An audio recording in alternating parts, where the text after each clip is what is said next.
And most of my corporate career was with NatWest, corporate banking. I looked after mid and large corporate entities in the UK and some international. And my relationships were with the CEO and the CFO. So a lot of our conversations were strategic about where the direction of the company was going.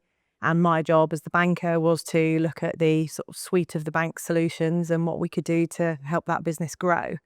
And my last corporate role was the head of coaching. I covered the London and South East region for the corporate and commercial bank. So I was responsible for 1,200 leaders across London, including Coutts, our private wealth business, asset finance and corporate, and had a team of coaches. And our job was to make sure the executives had what they needed in order to deliver the big mandate that NatWest had to deliver and deliver well for clients. So that's where I got a good grip of leadership, behaviour change, operating in that executive environment, and working with my team of coaches to cover execs through to middle management. I have been on masterminds with coaches in LA, in Goa, and in our own local Cornwall. I have learned Tai Chi in India. I've meditated in the Royal Albert Hall with Eckhart Tolle, who is the world leader on presence and being present. And I've learned NLP with family-run business here. I've learned mindfulness with an Australian leader. So really, it's an eclectic mix that then sits alongside my formal coach training.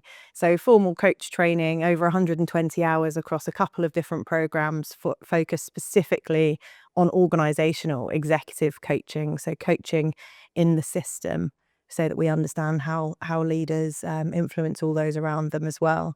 And I think it's that mix of like deep personal interest and personal discovery that then mixes with the quite formal, more structured coaching training. And that combined with my corporate experience, I think brings commerciality as well as openness and interest and development and thinking about behaviour and coaching as a tool. For me, it's got to be a mix of all of those things. And it's a ongoing, lifelong journey and commitment. There will be much more learning in my future too. It's a great question thinking about what's in my toolkit and my personal approach, because I'd say it's an eclectic mix of everything that I've learnt. So I take my corporate experience combined with personal interests, so where I've invested my personal development time, and I have a lot of admiration and respect for a few different fields of coaching. I tend to land in a coactive approach, so I believe in coaching the whole person. I believe that the individual is the person who knows the right answer, and they can take some consulting input or coaching style questions from me as long as they are making the ultimate decision that's congruent with who they are and the way they want to lead. And then also bringing in formal coach training. So some of the more structured approaches that are quite outcome orientated. So Grow and Oscar tend to stay quite, clearly in that structured space to make sure we have purpose, standards and outcome. And that again sort of fits the coaching and consulting style that works for me. But it needs to have space in the middle to breathe and to really understand who the person is as an individual, because that's ultimately how we'll make the right decisions that fit them and their leadership. My biggest, best go-to recommendation is Gay Hendricks' The Big Leap. I just think it's something different for leaders. So rather than reading the classic leadership and management books, what Gay Hendricks does is he talks about zone of genius. So it's about absolutely tapping into where you are exceptional and where you deliver the most value.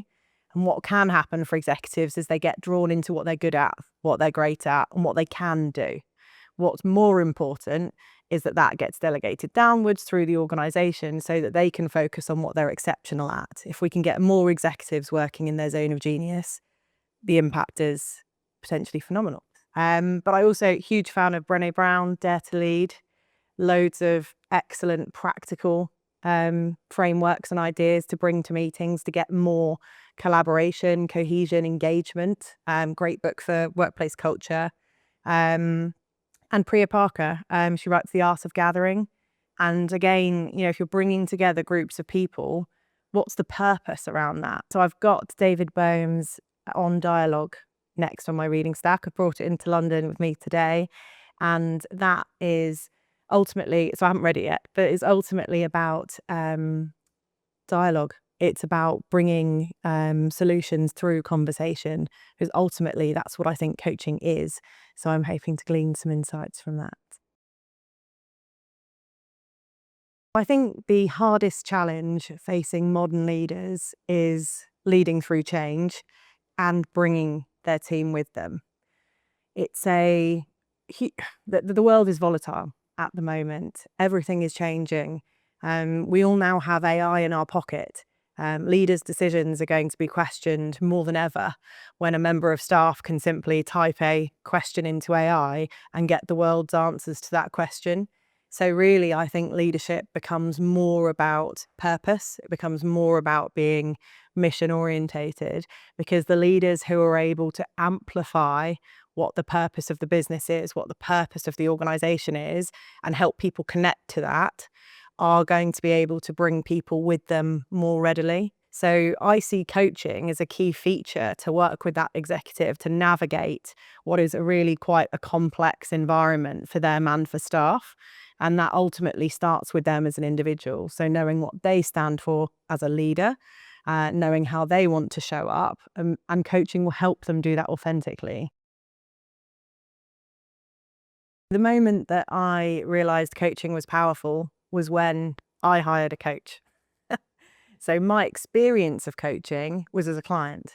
And I was in the thick of a busy frontline corporate role, high demand front office, intensity of looking after clients. And I think we'd probably label it burnout now. I was probably towards the edge of that. And I was starting to look at other options outside of banking, outside the industry, doing something different. And I hired a life coach who spoke at an event I happened to be at. And I was skeptical. I thought it was all going to be softly, softly white picket fences and imagine your future. And it perhaps was a little bit like that. But what she did that was incredible was saw something that I couldn't see. And that, I think, is the true skill of a coach. So I was looking everywhere outside for the answer. And she said, "What about a different role at the bank?" And I think my whole body moved and I thought, what? No one leaves the front line. No one leaves the front line in banking. Nobody does that. So it was an incredible realization for me. And it was just one very simple question for her. Now I do the same for my clients. And that's how I know coaching's powerful. I think my coaching style picks up on a mix of my consulting background and experience and my coaching ideology and training and way of thinking. What's most important to me is that when we start working together, the clients have a really strong sense of self. They're feeling really grounded and rooted in who they are. So that anytime they're asking me to bring in different ideas or different input, or I'm sharing examples of perhaps what other leaders have done in their context from other industries, that they're able to filter that and choose what works for them. That's the most important part, is not being unduly influenced by me as a coach or any ideas I bring, but being able to filter and make sure it's true and right for them. So being open to creativity, and when we're trying to shift behavior, which is really hard, calling it an experiment, saying, well, let's try showing up in this way, or let's try having this type of conversation, and then we'll see how it fit. So ultimately, it's that creativity and challenge around trying something different, but with the safety of knowing that it really is all about the individual and choosing what's right for them. The more senior the leader who works with me, the more challenge they want, because most of these leaders recognize that they're not going to get this within their business. No one in your business is incentivized to be truly honest because you pay their salary, right? And we're human and we want to be tribal. We want to be in the group. We don't want to do something that jeopardizes our safety. So people aren't incentivized to be really honest. But what a coach can do is anonymize some of that information gathering so you get more honesty, and also provide a mirror to what they see. I think my corporate career makes me a better coach. It's that corporate experience that's taught me about leadership. So I have lived experience of leading myself, and I have lived experience of working with very senior leaders in very large organizations. What it means is that I get the business. I understand where the business is heading, what it's trying to do, the business's strategy, and how this leader's role fits in with what they're trying to achieve overall. We can link all the work we're doing into the context of the organization, and we can just frame it in a way that we know is adding value to both the individual and to the client. So that commerciality that comes from my corporate career, I think, is a fundamental pillar and part of how I operate. What it also means is that when clients ask for it or are open to it, I can provide some input. I don't need to be a silent coach. My practice is more about ensuring that the client is making the decision. But if I have some richness of input to provide, I'm happy to. So I'm happy to share an example from my experience or from the experience of other leaders in other industries and how they might see or approach something. And that, I think, just makes for an even higher quality conversation